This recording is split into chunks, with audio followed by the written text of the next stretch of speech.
on the Side. That's this chord progression, a John Mayer tune that is overlooked by a lot of people, maybe because it was in the earlier stages of his career, and I don't know, man, like I only found live versions of this song. He never recorded a studio version as far as I could find. So maybe, John, if you ever see this, give this song a reissue, because this is like one of my favorite chord progressions ever. It's sort of like John Mayer's Little Wing, if you will. This chord progression has a lot going on. It's really fun to play and embellish, and I'm going to get into why it's so interesting, what's going on with the harmony, and I encourage you to kind of play along and learn these chords. You don't have to learn all the exact nuances of the licks. I'm kind of just going off the cuff because, like I said, this is a primarily live song, so there really isn't one correct way to play it. You can kind of noodle around, and that's what's great about progressions like this. So for whatever reason, this song, Man on the Side, has been overlooked for far too long, and I'm about to shed light on it. We are going to start with the beginning chords. I'm not going to go through any of the licks just yet. I'm just going to give you the chords, and then we'll build it from there. By the way, I'm going to be talking a lot about triads and different chord voicings and intervals and things along those lines. So if you're unfamiliar with music theory in any capacity, even if you're just a beginner, you can use Guitar Super System, which is my learning platform, linked right down below, and start with Music Theory 101 and get all the way into the advanced curriculums to whet your musical theory appetite as much as you'd like. So we are going to start in E, and this is an E major.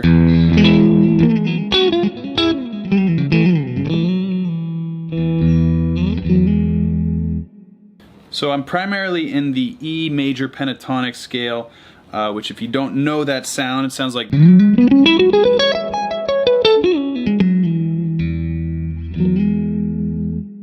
And you can learn your 5 positions of the major pentatonic scale to kind of fill in the gaps between these chords. But the chords themselves, we're going from E major to C sharp minor 7 sharp 5.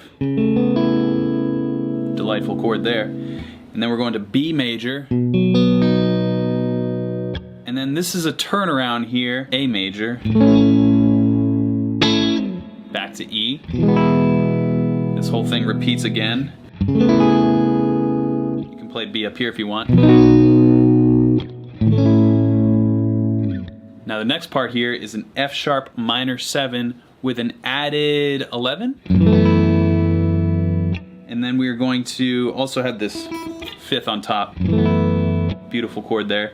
We're going to move up here to E major triad, 2nd inversion with a B in the bass. So it actually feels more like a B chord because it resolves to this B triad here, root position. From there we go to an E major chord, and it does this little walk up. He does it different depending on the performance, but I found this one sounds nice. Oh, that chord is so juicy. There's so many great chords in here. So what this is, there's a lot of different ways you can classify it. So I'll just give you the tablature and you can decide what this is. It's some sort of A sus chord, but we have an A power chord, and then we're basically in this power chord position. So it's like a sus 2 here, and then we have this D sharp, so that's an 11? Yeah. Sus 2 add 11. There's the 5th on top. It's probably something else. I haven't bothered to figure it out, but that's the chord shape for sure. And then it moves up to this E. 11 goes up to a 5th.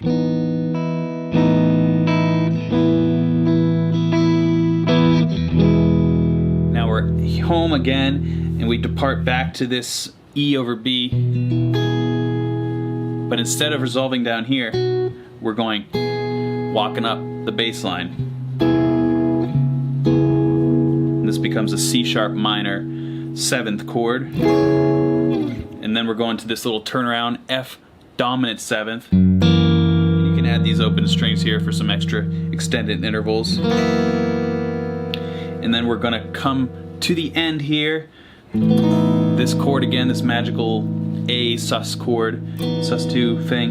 And then we're going to push up here to that resolution, and then finally B major to B sus 4. Then the chorus is very simple compared to all that other stuff. We're going E major, F sharp, minor 7, add 11th, and then move that up a whole step. We have this G sharp, minor 9 basically, and then I play this as an A major 7. You could just play an A major. Either one of those sounds good, and it repeats.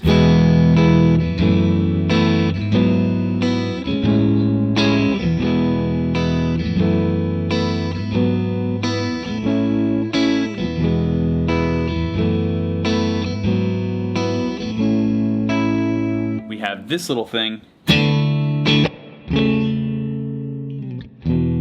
That's the end. So it's a D power chord, and then that D root shifts down to form this kind of unresolved feeling, bringing us back home to the beginning of the whole thing.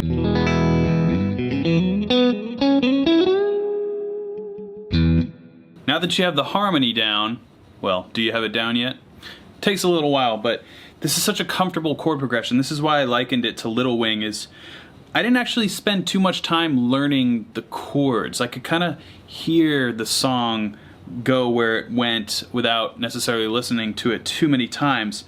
It's just such a comfortable guitar chord progression. It's really fun to play over. So, like I mentioned earlier, you can think of this in the key of E major. E major pentatonic is going to work really well over all these different chords. And of course, you can play chord scales depending on which chord is happening at the current moment. But if that's not quite your tempo yet, you can go to just the E major pentatonic sound and get that Hendrixy vibe.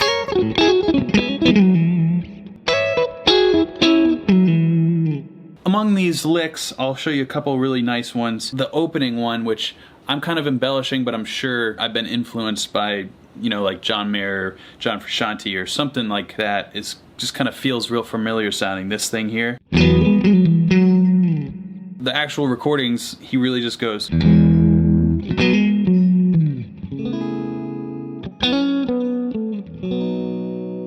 It's really nice and flowy, but once you get past the flow, you can start to kind of embellish.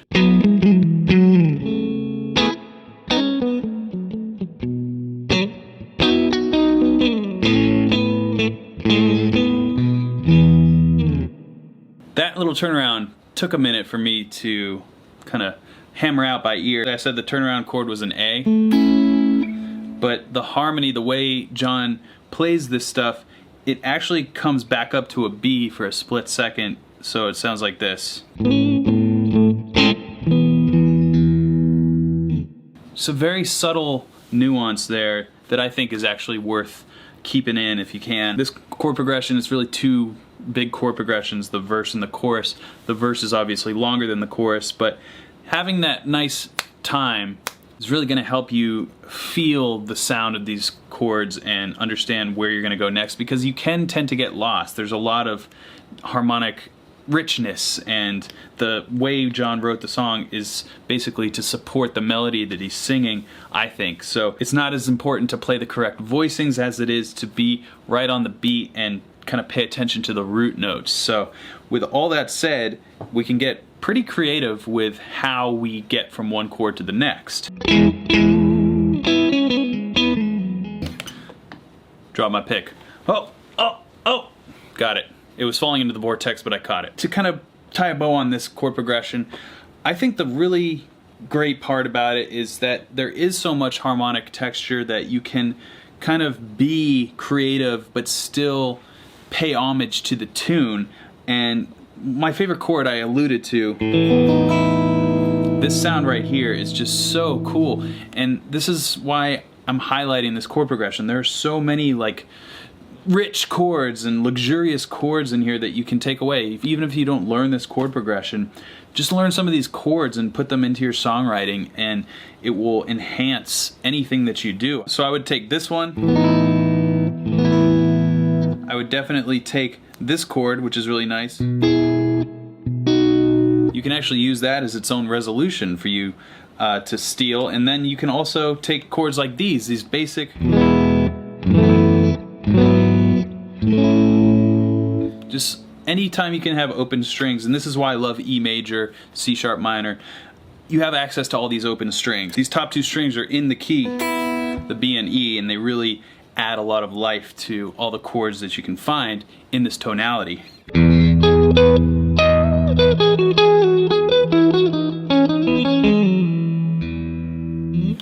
So there you have it, Man on the Side, the most underrated, underappreciated John Mayer chord progression, as if he needs more renown in the guitar community. So I'd like to thank you for watching this little deep dive into that chord progression, and check out Guitar Super System if you're interested in learning more from me. I'll see you guys next time.